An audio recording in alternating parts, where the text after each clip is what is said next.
It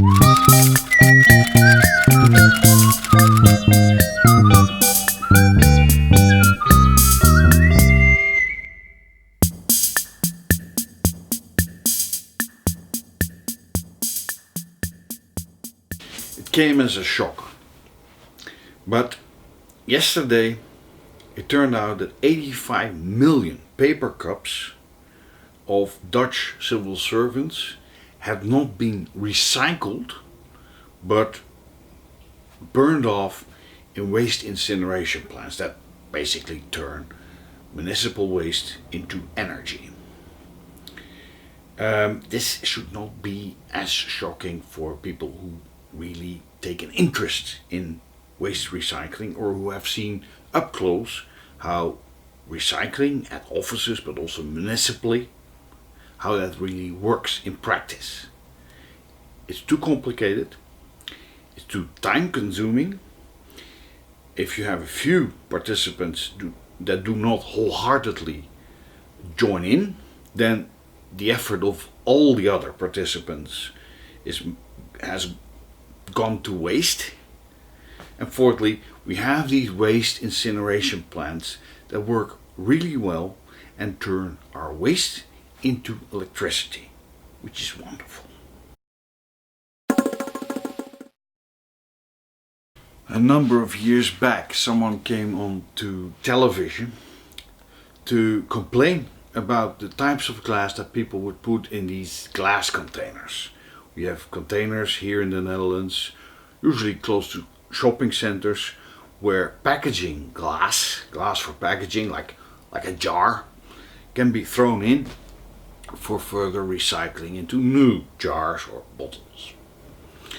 The complaint was that people also threw in other types of glass, like glass for drinking, tea glasses or wine glasses, or heat resistant types of glass, and those types of glass may screw up the whole glass manufacturing process. But how is a consumer to know these things if nobody tells him? So complaints like this, please, back to the sender.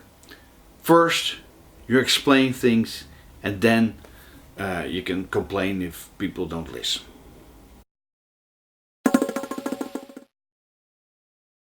In the beginning of this clip I've shown a few of these batteries that you see in many offices here in the Netherlands to recycle and to separate the different types of waste.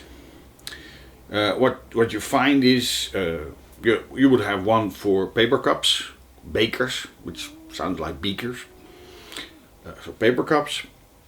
You may have one for paper and cartons, cardboard.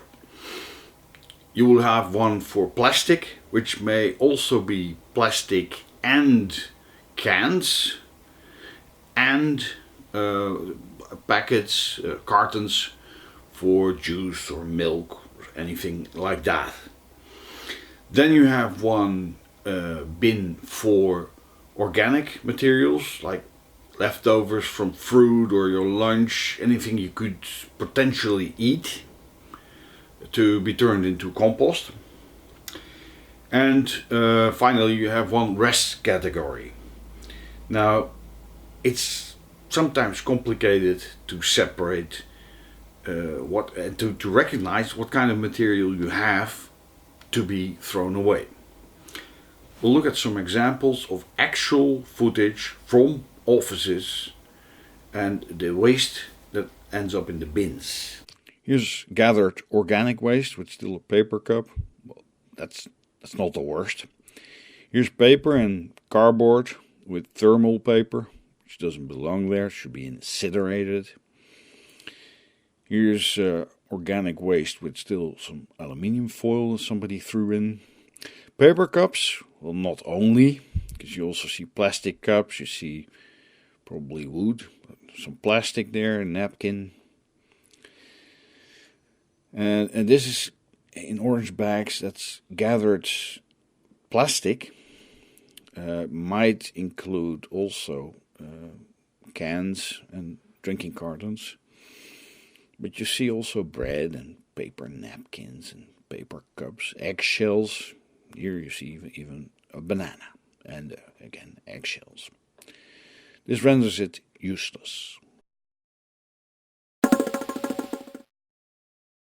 There's a couple of reasons for failure of recycling. Actually, it is too complex. We just saw the paper cups with plastic cups in between because some people don't understand that it's not the shape of the product that you're throwing away, but it's the material that counts. So paper only. But it may also be that people don't recognize what kind of material they have in their hands. For instance, there are envelopes that you can buy that seem to be made out of paper, but in actuality they're made of polypropylene, a non-woven type of fiber. It's a plastic, so if you throw these away, these envelopes, it has to go to plastic. Or you may have confusion about one of the many bio-based plastics that are considered to be compostable. One of those materials would be polylactic acid, used for smoothies or juice. In principle, these are biodegradable. But don't throw them in with the organic food, because even in an industrial composting installation, it takes a lot of time before they actually turn into compost. And also a recipe for confusion is, of course, that in some offices they have a bin for plastic only, and in others they combine plastic with cans of aluminium and steel and drinking cartons. Now, if somebody is not just confused about some modern material, he may be distracted because he's speaking with someone or is on the phone, and something ends up in the wrong bin, rendering that bin useless for recycling. It takes time to recycle and to figure out what should go where in one of these recycling stations. At that time has to be set against the value of what you're producing. And let's take, for instance, plastic. For high density polyethylene, which is somewhat of a benchmark, you would receive roughly 40 cents per kilo. That is about half the value of marine gas oil, which is a high quality type of diesel. So perhaps it is more economic to just incinerate that plastic instead of trying to recycle it, where you're only receiving a small amount of money, but you're still doing a lot of effort to get this done. This is another thing. We should not be breathing mercury vapor. But fluorescent lights contain mercury vapor. And in this country, the Netherlands, in many shopping centers and supermarkets, do-it-yourself stores, you see these bins for gathering fluorescent lights.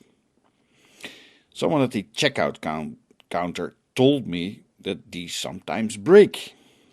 The company running these recycling bins assured me that they had their product tested prior to implementation. But after gathering experience, why still refer to what happened prior to implementation? So probably everybody's breathing in some mercury vapor. The opposite of good is well meant. I think with recycling in this country we have yet another example of something that was basically a good idea but very poorly executed. Because a lot of these people who come up with these ideas, they stop at just the mere concept. The practical implementation, that's not their thing. They don't want to hear any objections, so they just ram through their fantastic idea, and here we have it. Next time that people are asked to do something for the environment, they may refuse, because now with 85 million paper cups not having been recycled, they have an example of what it leads to. And this is on the green fanatics that keep pushing these projects without thinking it through. This is my perspective